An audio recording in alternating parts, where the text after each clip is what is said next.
So first of all, I'm Doug Lawson, I'm the current chair of the Town Council, and I'd like to welcome you all to the town meeting, which is open to anybody who is what we call a local government elector or on the electoral roll for Penrith.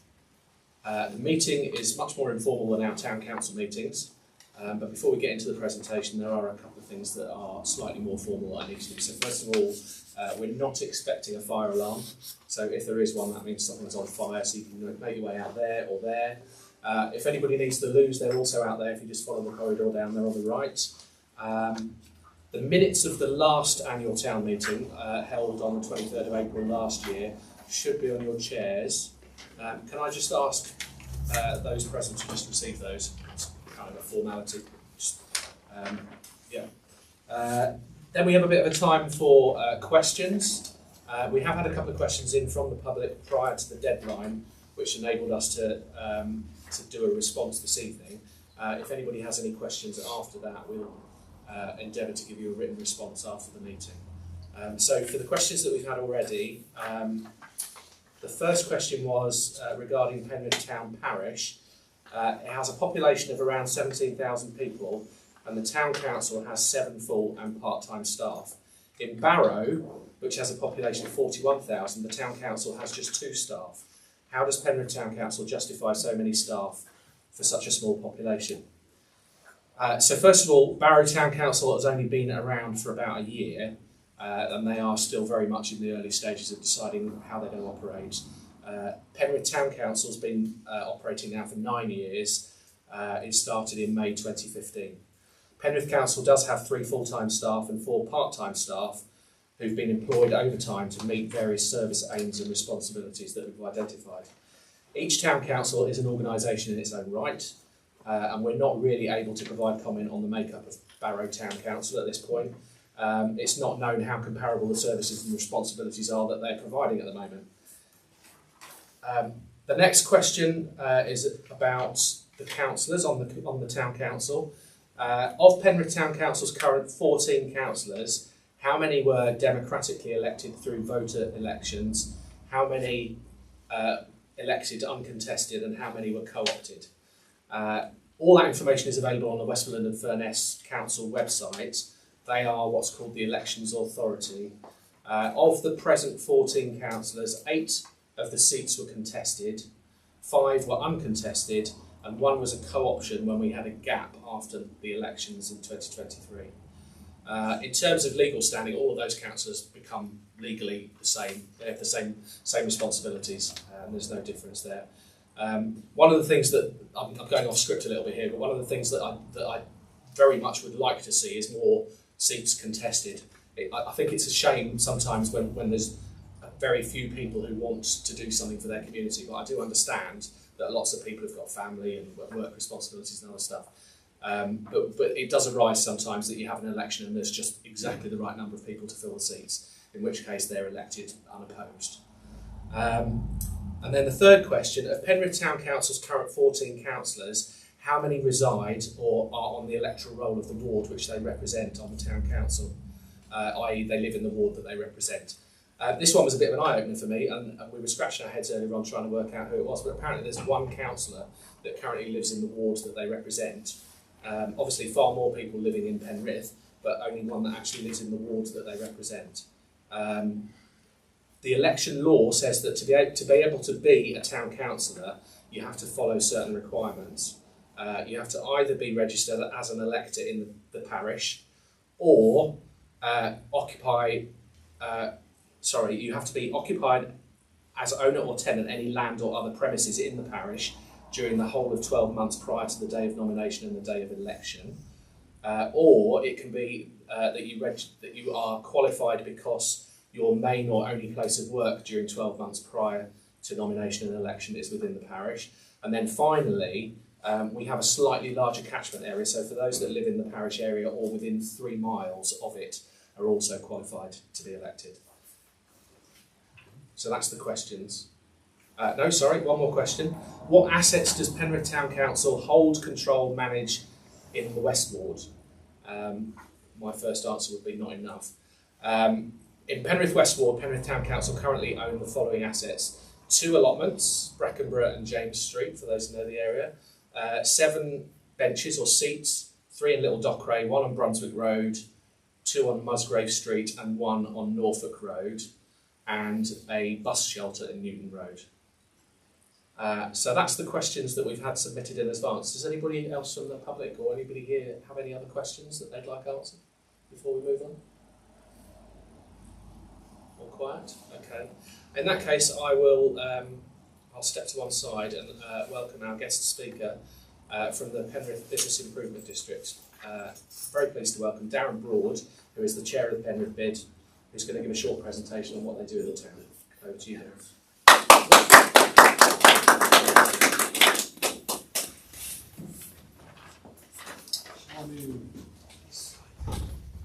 Hi. I'll move slightly to the side because I'm a big chap and a tall chap, and you probably won't be able to see the screen if I do this. Thanks, Mayor Lawson. Do I address you as Mayor Lawson? Because I know you Just will obviously, ladies and gentlemen, thanks for the opportunity to speak tonight about Penrith Business Improvement District. As Doug's already said, my name's Darren Broad. I'm the current chairman of the BID and store manager of Argos in town. So I've been asked to come along tonight just to talk to you a little bit about what the Business Improvement District is, who we are, what we do, and what we are going to do in the future. But to understand what we do in the BID, you have to understand what a BID is and how this fits into the overall picture with local authorities. Thank you. So business improvement districts are business-led partnerships created through a ballot process to deliver additional services to local businesses. The BID in Penrith is a defined area on which a levy is charged to all eligible business rate payers. Our levy is currently set at 1.5% of the business rates bill, and it raises nearly about £750,000 over a period of 5 years of what term the BID actually runs. The BID is run by a board of directors who are all non-paid volunteers from the business community. So it's, like I've already said, it's going back, it's business-led for businesses in town. Under current regulations, we have an operating agreement with Westmoreland and Furness Council that govern us, but they don't actually have any authority over how we spend our levy, the levy that's collected. So we are totally independent from local authorities.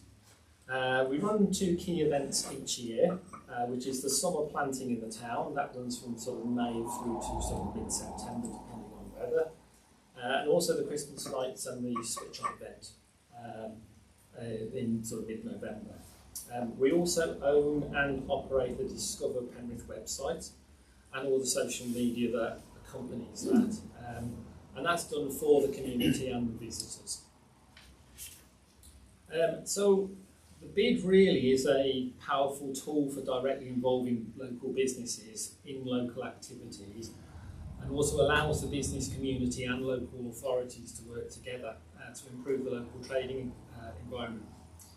And I do believe that local authorities have a duty to improve the economic climate of the communities that they represent, but this is so much easier said than done a lot of the time. So if you look at what our local authorities say in their plans and priorities, you might go back a bit. There we go. So if you look at what our local authorities say in their plans and priorities, Westmoreland and Furness Council say they work towards a sustainable, inclusive economic growth, essential to deliver high quality jobs, and they will support new business creation and actively support the cultural economy to thrive. Penrith Town Council say in their neighbourhood plan they'll conserve the historic and notable buildings and improve the appearance of Penrith Town Centre to increase its attractiveness as a place to visit from both the local community and visitors. So an awful lot in both of their plans and priorities there, and how do we sit as a BID amongst that. But the town centre, so we have to acknowledge that the town centre trading has changed substantially over the last 30 years. We know that online shopping has affected the high street, and since COVID, businesses have struggled, particularly hospitality. In an age where every communication is instant on social media, we hear more and more news of businesses closing in Penrith, and everyone has an opinion on that. You only have to read the social media. But the picture is far more complicated than just a few comments that are put on social media sites. I'd say, when was the last time that you heard about any new businesses that opened in Penrith? Because recently we've had about 4 new businesses open, and we've got another business opening, quite shortly, but we don't actually hear about those on social media. Businesses close due to simple economics.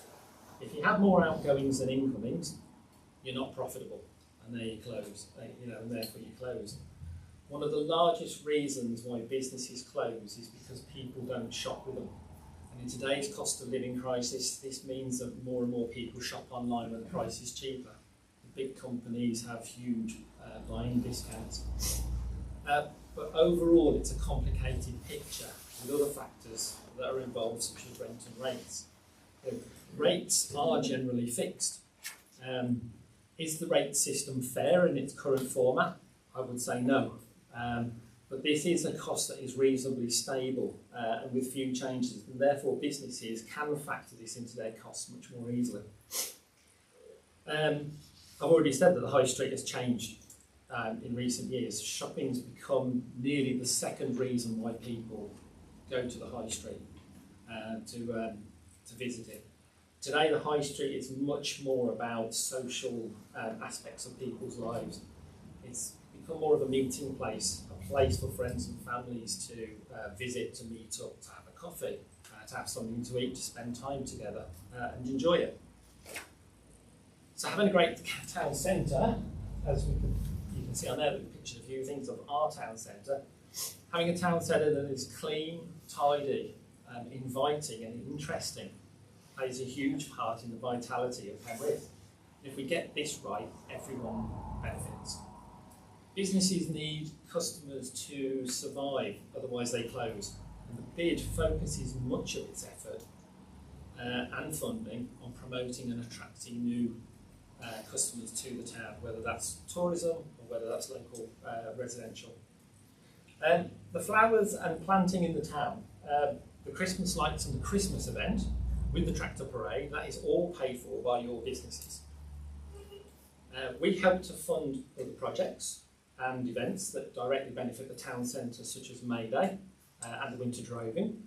Without funding, many of these events would actually close, disappear, move to other towns. So what I'd actually say is, what would Penrith as a town be like without these events at key times of the year? But I do say that much of our work as well involves collaborating with stakeholders in the town, and many of the big projects that we run and the events could not be done without the help of stakeholders, and particularly Penrith Town Council. So take the big 2 main projects, planting and Christmas lights. Next one. So I'd have to give you a bit of history on this. Back in November 2022, the bid lost its vote to continue for the next 5 years from the April of 2023.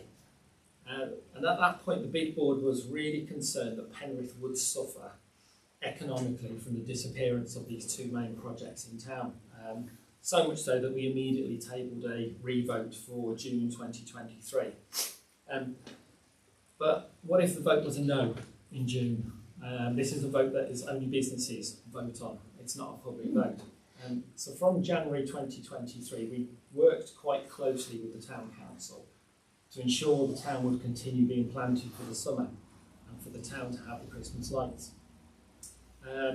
We had to actually plan for 2 eventualities. A yes vote, where the bid would continue to run the projects, and also a no vote, where we would actually stop running the projects and potentially pass them over to a local authority, but that depends on what budgets local authorities would have to run them. Obviously, while I'm sat here tonight, the vote was a yes at that point. So the bid I think since the yes vote, the bid has continued to work with the town council on what we started planning together. Through different streams available and of grant funding, the town council awarded us with funds that help us to run the events which directly benefit the business and the residential community of Penrith. You can see here with the greening for this year, that at the moment we'll be actually putting 201 hanging baskets around town this year, 24 barrier planters, 35 square planters and 11 beehive planters, and they are all supplied by local businesses and grown locally as well. Excellent. Thank you. Christmas lights.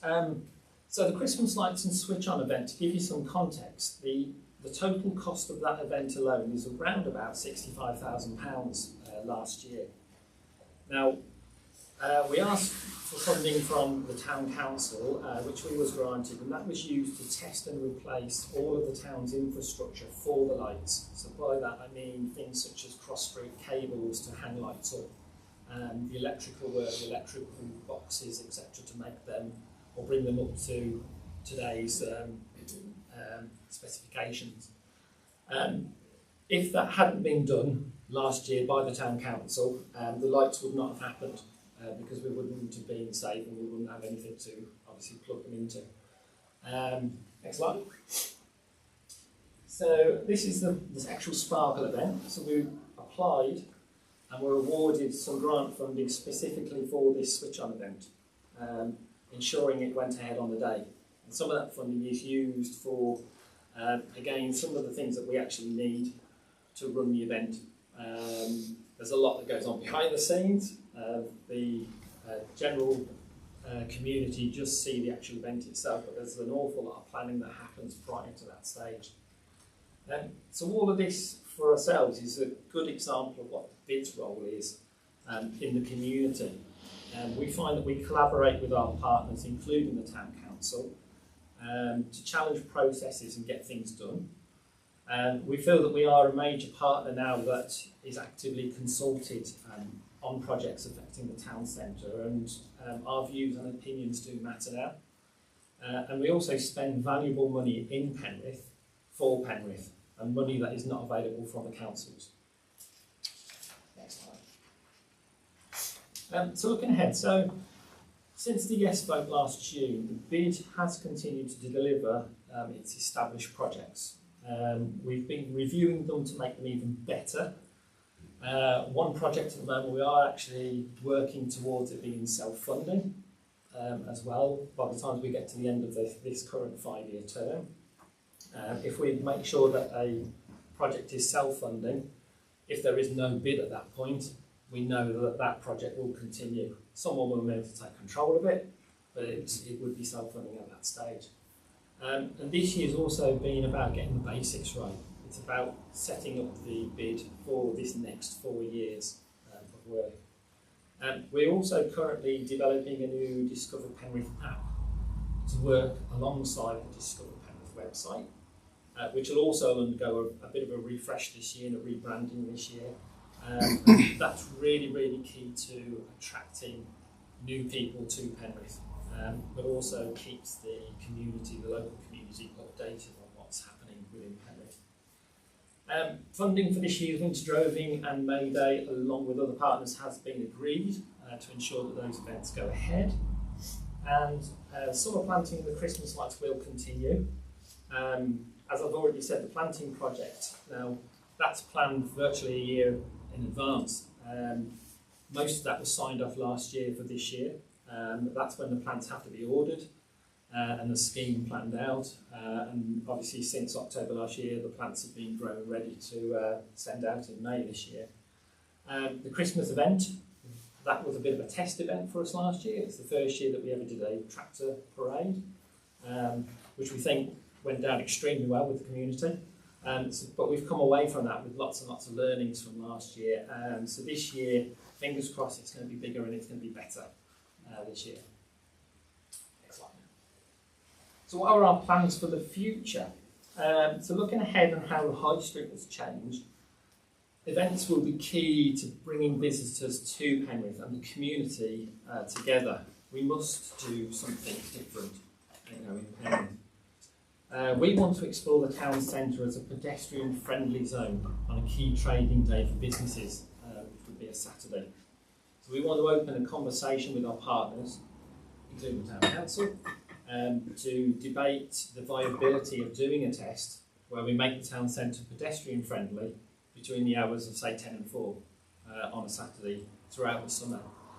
Now, to do that, we have to give people a reason to come to town as well. So going back on what I said before around town is more of a social aspect. So each Saturday what we would do is plan an actual mini event to happen in the town centre, creating that reason for people to come into Penrith. And while here, obviously, they can support the businesses. But to make this work, every partner is going to need to be quite open-minded, I think. We've got to get them to think differently.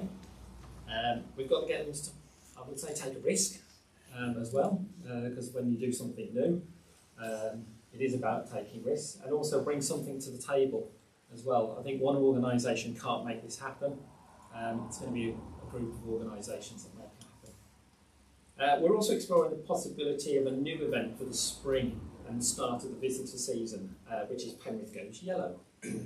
That's going to involve planting thousands of daffodils around all the green spaces in Penrith, making Penrith go yellow and creating an actual event around that as well. I think in the past we've had Penrith Goes Orange with the Marmalade Festival, but we do think Penrith Goes Yellow, a small event across the weekend, but I think for us as well, if we plant lots and lots of flowers every single year, all these flowers obviously will come up, and it's quite sort of like low cost from our point of view as well. And also we'll be identifying specific funding streams for businesses to tap into, as well as running valuable funded training courses. That's business specific. So last slide. So in closing, Penrith Bid and Penrith Town Council, I think, is more than just a partnership. It's a testament to what we can accomplish when we work together to support the economic growth and vitality of Penrith. We work an awful lot together behind the scenes.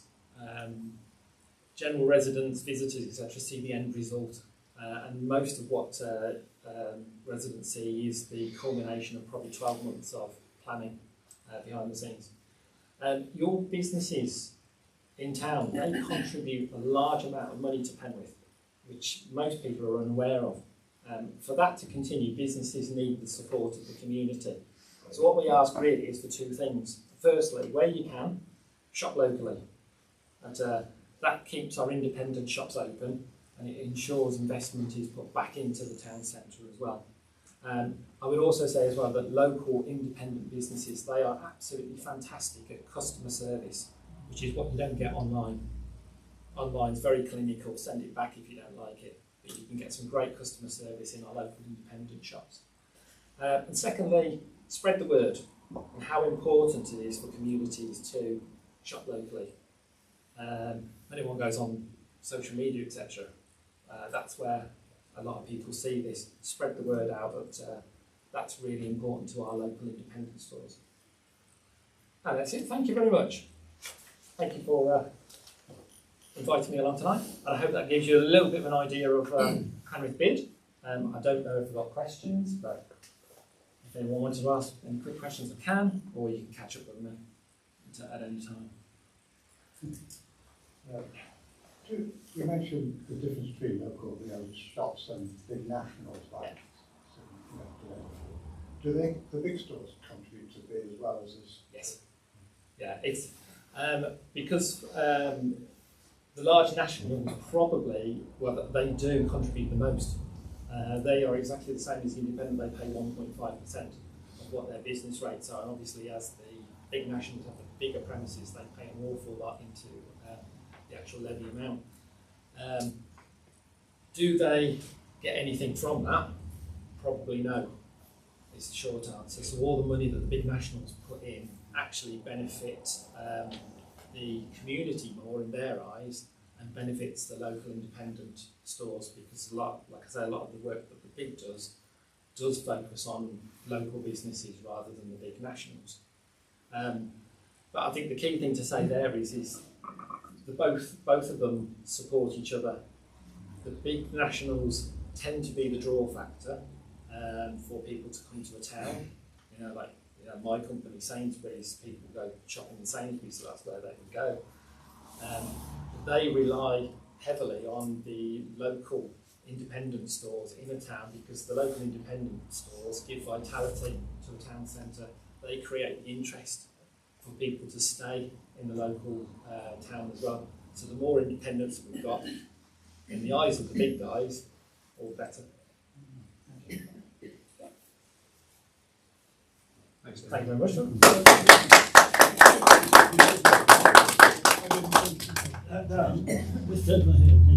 Just one question, if you don't mind. Back in 2022, I think, when the last 5 years finished, Yeah. there was a vote to carry it on for 5 years. Yeah. And the first vote was no. Yeah. And then 6 to 12 months later, or something around Yeah. like that, it was changed to yes. Yeah. What was the difference between the first vote and the second vote? Why did it change? If I'm being really honest, I won't say who, but some of the nationals actually lost the voting forms. So because those voting forms didn't go through in time for the actual vote, they weren't obviously counted at that point. But the feedback that we were getting from those nationals was they were very much in favour of a business improvement district, and they do support a lot of business improvement in the districts around the country. So because of that, and like I said in a bit of the presentation, that we were concerned that we would lose quite a lot economically within Penrith, we felt it was right and justified to actually have a re-vote, which we had to wait for a period of time. We had to wait until I think the following May, before we could actually in effect table another vote. And I say a re-vote, at that point it wasn't a re-vote, because the voting had gone. We couldn't do a re-vote in regulation terms. It had to be a brand new vote. So that's what it was at that point. It was a brand new vote for, in effect, year one of the bid, although this is like the third term now. So it was an administrative. I think some of it was administrative, Fine. yeah. But a lot of bids do find that across the country, because the nationals, a lot of the forms go to a post room somewhere and not actually picked up by individual people, and a lot of big nationals as well employ consultants which make the decisions on their basis. So for us, it was about getting those voting forms to the correct person. And once we got them to the correct person, then the vote was positive. So is that something that can be looked at next time? So something more specific. I think we've laid the foundations with it. Yeah. With those, the national companies. From this one, I think there's been lots of learnings on both sides. Yeah. So that should be much easier next time. I've just got a question about that. On the 4 new businesses you mentioned, Yeah. do they go on like the Discover Penrith website? They will do. Yeah. They will do. What we try and do with any new business is to make contact with Yeah. them. So one of us will go in, whether it's our bid manager or one of the directors will go in and introduce themselves and introduce the bid. Because what we don't want them having is a bill dropped on their doorstep in effect to say, well, you've joined the bid, but you've got no choice, you've got to pay.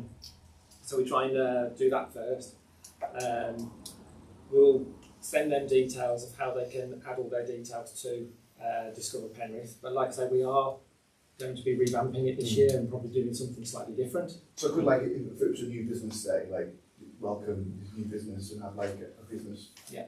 like have a little feature on the Yeah, website. absolutely. Yeah. Once business joins the business improvement district, all of the stuff that we do within the bid is free to that business. Yeah. If they're levy pay, it's absolutely free. So they can the business can advertise on Discover Penrith as much as they like for free.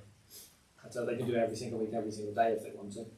And that relies on the businesses giving us the information.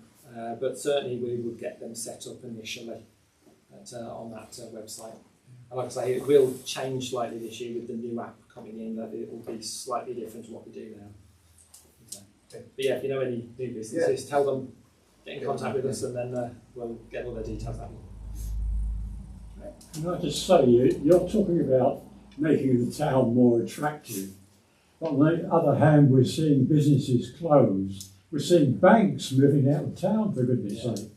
How are we coping with that sort of pressure? And also, in Penrith, the population is increasing quite rapidly, really. There's large numbers of new houses built around the periphery of town. What are we doing to get those people into town where they can go to the shops? Are you working on getting better transport facilities for them? Things There like that. are all sorts of pressures going on here that you're not addressing by the sound of it. Things like that, transport links, etc. That would be something that local authorities would pick up. To actually bring someone into a building is very, very difficult now, because a lot of businesses don't want bricks and mortar.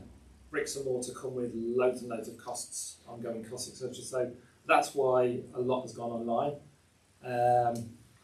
A lot of national retailers work on how much money they can make per square foot. So if there's not enough square footage, it's not viable for them to open a business. It's a really complicated picture that I think is going to take organisations like ourselves, local Chamber of Commerce, town councils, obviously Westmoreland Furnace. It's going to need everyone to work together rather than just an individual organisation. So I would say you can't blame just one individual organisation. It would have to be collectively. Well, someone's got to take the lead out of that kind of problem-solving relationship, isn't it? It is a difficult one. There is new stuff. There's new regulations that are coming out from government, which will, I think, ease things with that and ease the usage of buildings, but they haven't come out fully yet, so there's not enough details to be able to talk to you about on that.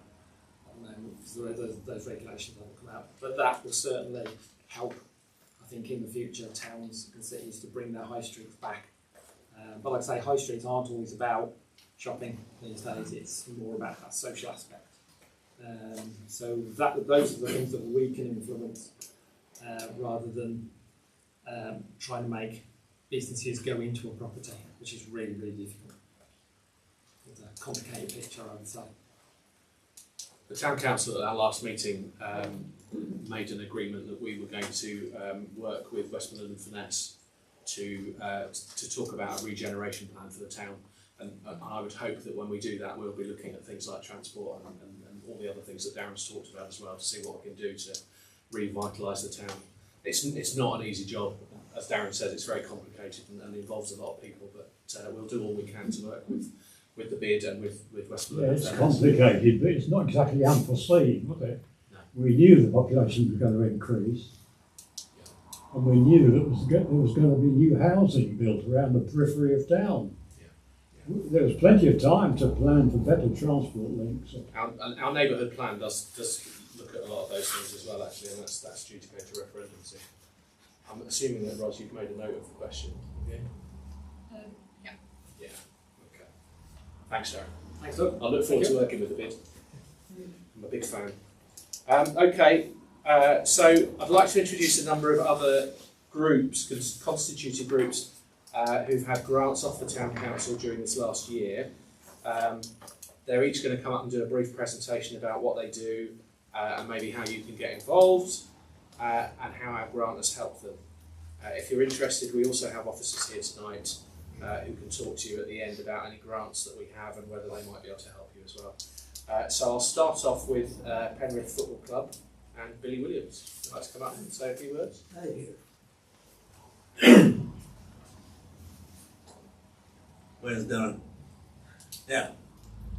I've been involved with Penrith Football Club for too long, probably now, since 1967. But historically, we've gone since 1894 on a site now occupied by Sainsbury's. And I wouldn't say Sainsbury's has helped us too much since our relocation. If anybody that can remember, back in 2009, we were relocated from here down to Frenchville. And part of the way through that operation of was accepting a state-of-the-art stadium and a training pitch and all that sort of thing, was that the developers Logan Manila went under shortly after that, and we then had to, we were notified there was going to be cutbacks on the stadium and what we were going to inherit. And since that time, we've had a really checkered relationship until probably 3 to 4 years ago with Eden District Council. Where we had all sorts of problems. But in the meantime, we have now added 3 extensions to the facility to make it sustainable for the future. And I'm here tonight to represent Penrith Football Club and say a big thank you to Penrith Town Council, because what happened was we then got £100,000 given from Eden District Council to replace the wooden fence that surrounded the stadium. And I thought we could possibly put that to better use than just replace a fence. So we did a lot of homework as to see what sort of grants we could pick up locally from Penrith Town Council and the whole of Truston. And that has helped us to attract £900,000 worth of funding that's gone into Penrith Football Club to make it a real big part of the community. We now have close on 600 player members.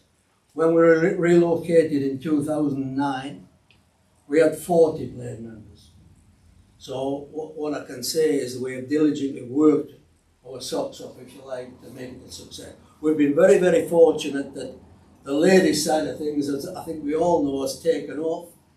We had a development girls' night the other night. We couldn't get them all into the clubhouse. So it's really, really fantastic to be part of. And I think of a weekend, possibly every night now, our facility is used by the community, which has been backed up with 3 or 4 local businesses taking a big part as well. So on behalf of everybody, that's our 600 members, and everybody that's been part of Penrith Football Club, that's made it what it is since 1894, a big thank you, Doug. And I will, if we want to talk to somebody else about what grants we can get off you in the future, of course. Thank you once again. Okay, next up is Tim Taylor from Second Penrith Scouts. Thank you very much. So, thank you very much for having us. And come tell you a little bit about Penrith Scout Group. I hope most people here are familiar with Penrith Scout Group. Show of hands. Yeah, everybody familiar with Penrith Scout Group? Oh, not everybody. So, yeah. 6 years ago. Next, first slide. Sorry, my name is Tim Taylor. I'm the chair of the trustees of Penrith Scout. I've been involved for about 8 or 9 years, not since 1967. So I head up from a trustee point, and we've got David Rule with us tonight, who's our group scout leader, who runs the operational side of scouting for us. Some people ask where's first Penrith Scout troop or group, and it doesn't exist anymore. And it was out of a mark of respect after the First World War. So many people from Penrith Scout group died during the war that when they came to get scouting back going again in 1925, they set up Second Penrith Scout Group. So there is no First Penrith, and so we've been going for almost 100 years. Not quite as long as a football club, but we're still going strong. We've got a really, really strong, booming group. Really, we've got about 111 members. And we have about 40 active volunteers, adult volunteers each week, helping to run the group. And each section we've got quite a few Beavers clubs and Scouts will meet one night a week, and then they'll do activities over the weekends and the school holidays. So perfect. Moving on the slide there, wasn't it? This is our headquarters up on Folly Lane. It's only over the houses here. It's definitely our greatest resource into after our volunteers, but it's also our greatest absorbing of money. Really, it costs us lots of money to keep running it. So just talk about a little bit about our headquarters. It is available for community use. We do have inquiries for different groups to come and use us regularly. We've been for many years. We've rented our car park out during the weekdays to people at the church to park in.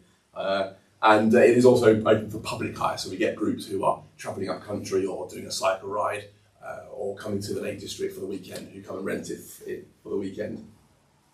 And in that Scout Hut, many people would have never been in, we've got a really large meeting space, a really big hall, and then we have a smaller meeting space. We've got a really lovely kitchen that we've just put in over the summer holidays.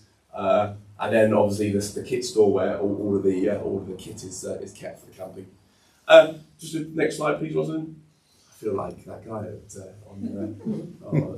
talking about the pandemic. So keeping the kids at centre stage, really. We're really active scout troopers insofar as getting out and doing stuff. So there will be groups that out each weekend during the holidays, out walking in the mountains. We go up to the Beacon quite a lot. We do town trails around Penrith. In the evening, you probably see the scouts running around town doing some orienteering stuff going on. We had a group out sailing a couple of weeks ago on Ocean Youth Trust Scotland, Greenock. So there's tons of stuff going on all the time. And every so often, we get together as a whole scout troop, probably 100 members and plus adults for a group camp over the summer holidays or in the summertime. Perfect, thanks, Rosalind. So recent projects, we were really lucky during COVID because we have our own property. We were very lucky to get quite a few grants to see us through that period, which we managed to put to really good use by removing some of the asbestos that was within the Scout Hut, probably from when it was built in the 50s and 60s.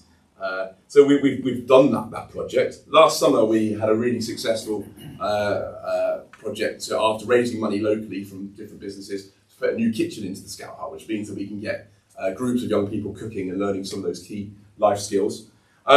And that led to a new fire risk assessment, and that led to some boiler servicing work, which finally condemned our oil tank. And that's where Penrith Town Council have come to our help, really, along with some money that we've raised ourselves and some money we have from Penrith Rotary to replace our oil tank. So a really, really boring project, but really, really necessary in order to keep young people safe and keep scouting going for the future. So we relocated our oil tank and we replaced it.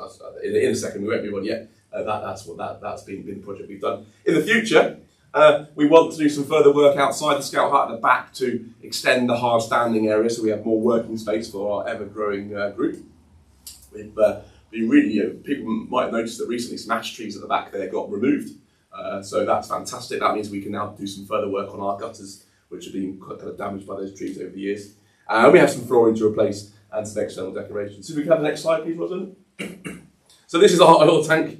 Which is very proudly thank Penrith Town Council for that. The Scouts themselves raised over £500 towards the oil tank project by having a cake sale and a book sale, and the Mayor of Penrith came and opened our new kitchen during that event. And it's really good that they're invested into raising money for their venue, their headquarters. But I think it's really important, next slide please Rosalind, that we get the money that they pay as their subs going towards things that they need to do. So activities for them, equipment for them, things that get them outside, learning all those sort of key life skills. So the benefits of the funding support from Penrith Town Council means that we can target their subs towards their things really, and not some of those boring things that us adults just have to do.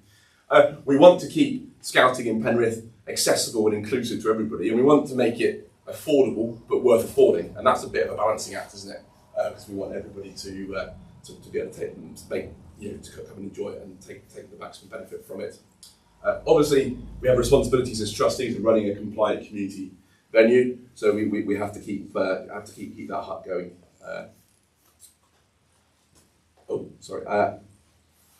And then also, whilst we're really happy for the Scouts to spend time raising money, if we hadn't had the funding support from Penrith Town Council, we'd have had to raise that money ourselves. It means that they have more time to go and get on with other community projects. And we're always looking for projects that the Scouts might get involved in the local community. So they've been doing some tree planting up at Cold Springs, the new nature reserve up there. And they're always looking for different things to get involved in. So if folk have stuff they want them to do, get in touch with David. And I haven't got the statistics, so I was looking for it earlier thinking there must be some statistics out there, but the social return on investment for Penrith Town Council supporting the Scout group, where obviously there's no paid staff, we're all volunteers, must be huge. And is it £1 to £11? Is it £1 to £100? I don't know, but it'd be great figures to get because obviously scouting has huge benefits to the young people.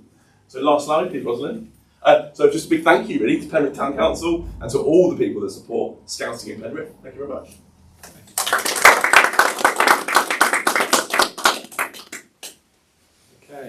Next up is Growing Well, Catherine Bentley. Have you got Catherine?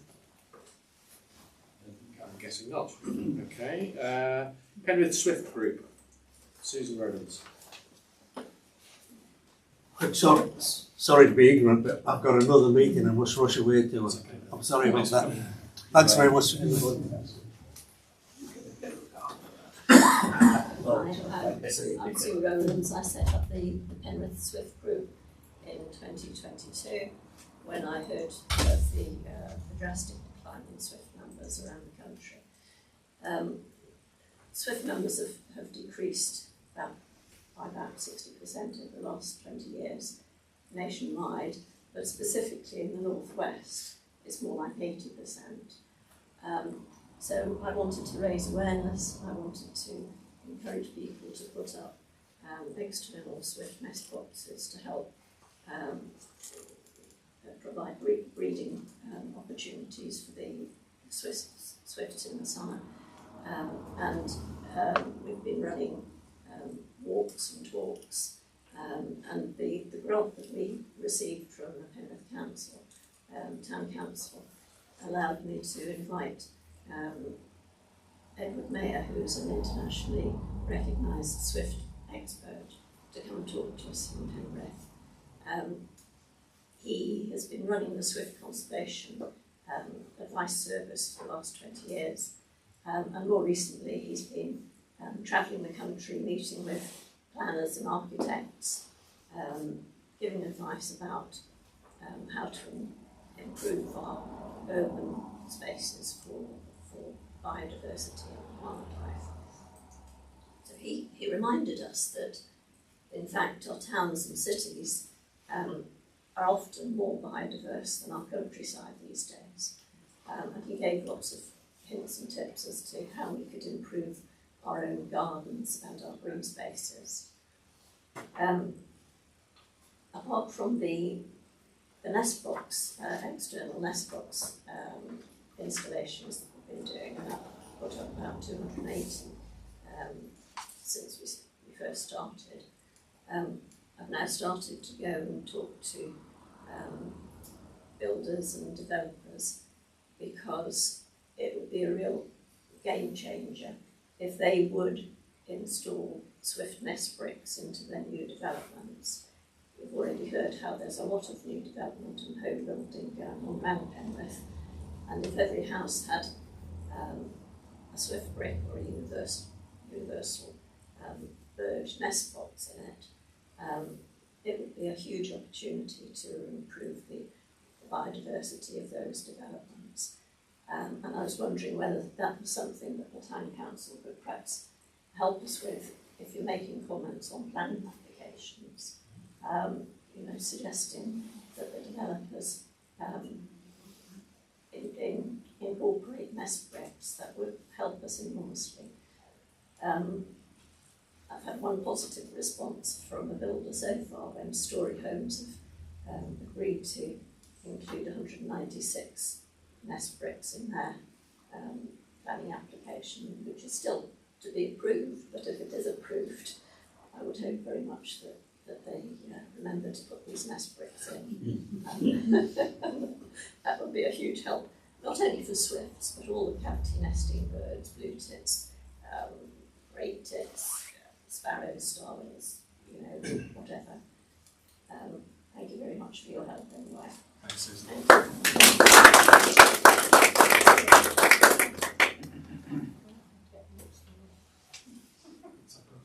Full Swift. You've broken it, Jim. Yeah, brilliant. Stomping grounds. Gemma Webb. While we wait for... This is not a photo of the work that I do. Hi, I'm Gemma Webb. I'm one of the directors of Stomping Ground CIC. We run outdoor play, forest school and community events in Cumbria and North Lancashire. We have been doing for 15 years. We love working in partnership with organisations like landscape partnerships, AOMBs, Rivers Trusts, pupil referral units, community arts organisations, and what do we deliver? We deliver high quality, inclusive outdoor experiences for people who come from hard to reach groups. Has anyone heard of hard to reach groups? It's a bit of a weird thing. I'm not sure I like it very much, but what it basically says is maybe people who don't sort of always engage with things like maybe the Scouts or something like that, and so we often work with children from economically challenged backgrounds, or maybe from children who are neurodiverse, like autistic young people and things like that. So that's the kind of groups that we work with. What do I want to say? Penrith Town Council have been really supportive of Stomping Ground for the whole time that I've been based in Penrith. The main project that they've helped fund and make happen actually is something called the Outside Club, which takes place on Pakehill Housing Estate. The reason why it takes place on Pakehill Housing Estate is because after a couple of years of the pandemic and a play area that had been closed for 2 years due to vandalism, and then obviously the sort of the multiple deprivation indices for that area in Penrith, it was an area of specific focus. And so we wanted to create something that was a positive focus for the children and young people on that housing estate. And so after some conversations with Penrith Town Council and local councillors and the Tenants and Residents Association, we came together and created this project. This project is really, it's outdoor youth work. So we hang out for 2.5 hours every week on a Tuesday with the kids on the estate. It follows three sort of rules to it. It means it's free to access, it's free for the kids to drop in and out of, and it's also free for them to choose what they do whilst they're there, as long as they're safe. It's really good fun. It's really interesting. Let me tell you, you want to hear numbers, don't you? Okay, it's been going since May 2022. With the help of funding from Penrith Town Council, but also from the National Lottery, from Cumbria Youth Alliance, from Frida Scott, and a number of other funders. And since this February alone, we've reached 49 children on the estate. 80% of those children are what we call regular attenders, which means they come for 5 sessions or more. We get about 20 kids per session, which if you ask any other organisation who does outreach youth work, those are really high numbers we're really proud of. About 30% of the kids that we work with are 10-year-olds, 11-year-olds and 12-year-olds. So one's going through that secondary school transition, and what we found, we didn't realise when we started, but that was a real focus, a real need as we went through the project, a real need that occurred to us. So we do a lot of work with that. At the moment, we're victims of our own success, and we actually need a volunteer. So we've just started to put that out on the Pakehill Tenants and Residents page, Facebook page, because we'd really like it to be someone from the actual community. But maybe I'll come back to this group later and say, if you know of any volunteers, it would be a great opportunity if someone wants to get some experience working with children and young people in youth work, basically. So. What has the funding meant? Okay, funding means lots of things to us. What it means is, could it be run by volunteers? I don't know if it could be run as successfully with volunteers is the answer to that. I think we'll work towards that in the future, but at the moment what it pays for is it pays for 2 specialist play workers or youth workers. So my colleague is a level 3 youth worker, but also I'm training as a counsellor at the moment as well. So we're offering high quality practitioners on the estate every single Tuesday. And what that means is that we can offer that kind of emotional support. So we can nurture and foster some of the relationships between the peers and the kids on the estate, but also we can be involved with communicating back to the rest of the community what those children and young people want on the estate as well, or part of their community. What else to do? Oh, I've got it written to you. Lots of things. It means that we're able to attend the tenants and residents meetings, and so we can talk with the local PCSOs and we can discuss any issues that are coming up with the young people. It also means we can work in partnership with some of the amazing groups that we've got in Penrith, like Blue Jam, which you'll have come across. We've had Active Cumbria come and run sessions and things like that as well. We should definitely talk to the Scouts after this, because I'm sure there'll be lots of young people who already come to your sessions, but they might enjoy the link between those two things too. What else can we do? One of the things I love doing is a really simple example of what happens when you fund this project long term is that every week we start the session by litter picking the play area.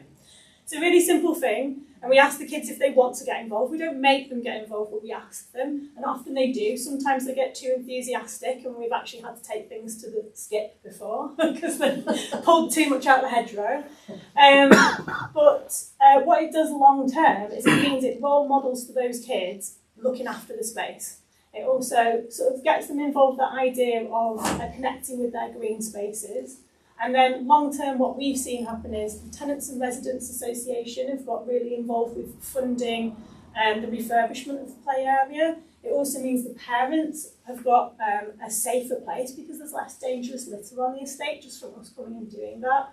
And it also means that young people are starting to ask questions. They're starting to say, oh, well, what can we do to it? Can you come and help us fill in the holes under the football post? Can we think about planting some fruit trees was one of their ideas, which I love. That's such a good idea. So what we're hoping to develop over time is sort of our three things that we do with our work, which is sort of developing fostering self-respect, looking after yourself, but also fostering those relations between the kids on the estate, and then also fostering a bit of care and attention for where they live as well. So that's what the Paint Girl outside pub is doing. And actually we've just recently, which Callum won't know this, but we've been recently asked whether we can take this to other parts of North Cumbria as well, this project. So. Yeah, they got this priority. I live here, so it's okay. You've already got priority. And the other nice thing that we do, which isn't actually necessarily part of this fund, but it's something that we love doing with Penrith Town Council, is we put on some things called family play days, which are in your little leaflet that you got. And we've put 3 of those on so far. And the reason why I love them is because we are down at Thackerbeck Field. Do you all know Thackerbeck? It's got such a historic purpose to it. When I've asked people, they've all got stories about how they played out there when they were youth and things like that. So it's lovely to be in that space again. And obviously that's Penrith Town Council. Is that your responsibility or you own it at the moment? Okay. And so what we do is we've just had really nice days hanging out with families. And what we hope those events do is, rather than you thinking that it's just a place that you pass through with your dog or on the way to work, that it becomes a place that you come and you can stay and enjoy it and connect, and then hopefully build a bit of ownership over that space. So yeah, right, that's it.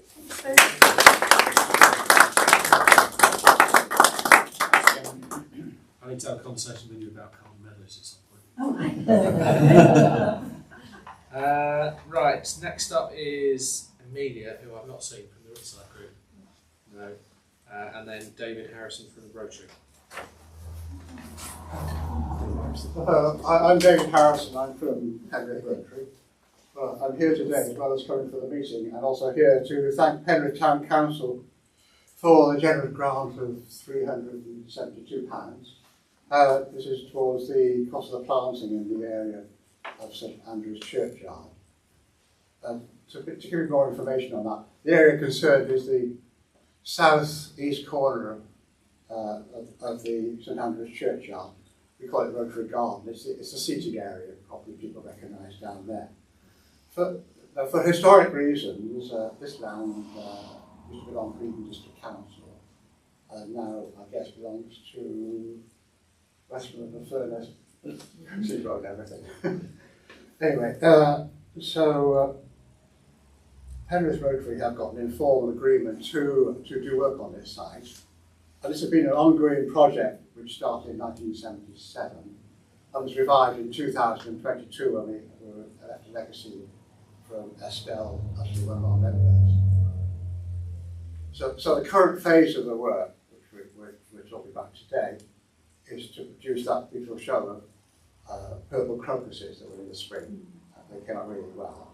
And the next showing of the same project is from the seeds and float plants of wildflowers, which cover the same area. And I trust that will be equally as good. So to conclude, really, I really want to thank Penrith Town Council for the support in giving this grant. Much appreciated.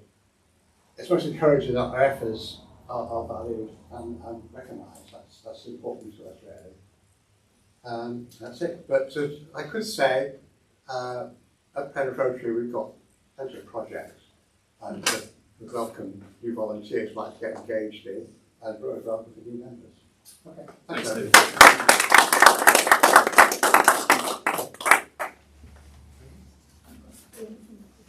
Yes, I'm just getting to that now. Yeah. So one of the other organisations that we funded through a grant was Penrith Cricket Club.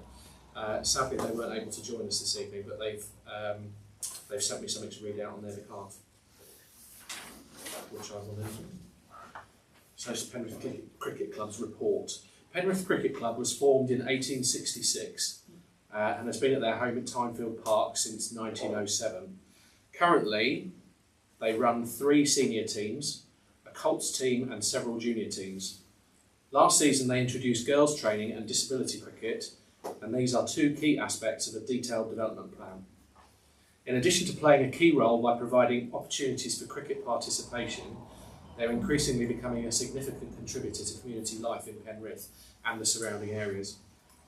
Their function room is available for hire for parties, weddings, funerals and christenings, and their facilities are also used during the day and on midweek evenings by a wide variety of groups for meetings, training, conferences and fundraisers. Penrith Town Council actually use their conference facilities as well, not so long back. These events generate revenues to support all that they do. The funding awarded by Penrith Town Council was used to completely refurbish a commercial kitchen. Our in-house caterer now has new top-of-the-range equipment that enables the club to provide catering for club events, private parties, cricket teas, Sunday lunches and pre-match lunches. The business plan is to develop footfall, increase bookings and bar sales so that the club can become sustainable year on year. We see our function room as a catalyst for growth in the number of players and the number of teams based at the club. The support of Penrith Town Council and other partner funders will help the club to achieve our ambitious plans to grow. As a voluntary organisation, we're always looking to recruit new members to assist in the running of the club. We especially need volunteers to help maintain the surrounds of Tynefield Park and make the whole ground as attractive as possible. If you'd like further details, please contact Andrew Hall via email. We've got the email address if you need it. On behalf of the club, we would like to thank Penrith Town Council for their support of Penrith Cricket Club. And that's from Andrew Hall, the chair of Penrith Cricket Club. So you've heard all the presentations, and I'd like to thank you all for coming. Just quickly add one really quick thing. Yeah. I'll put my Sainsbury's hat on here, Sainsbury's Argos. If anyone is interested or know of anyone that is interested, Sainsbury's and Argos have a big community fund that you can tap into, the groups can tap into. The only stipulation is it has to be about food. So Sainsbury's can donate food, etc. Argos we tend to look at sort of food preparation, so equipment and things like that. So if anyone wants to tap into that, if you come and see me, I can give you details on it. You say come and see you? Like, where? At just that Argos. Argos? Yeah. Because probably to Argos, we can give you details on that. So it's I been a think come process over there at to go 9 through. o'clock in the morning. I can see Tim's eyes have lit up already. I do. Okay, so just a final note, just to remind you all that Penrith Town Council meetings are all on our website, advertised on there, and the notice board on Angel Lane, and they're open to the public. So if any of you ever want to come along and see what we get up to at our more formal meetings, you're more than welcome. And if you've got any questions about anything that we're doing, or if you've got any great ideas, please get in touch with the office and we'll see what we can do. Thanks very much. Thanks, guys.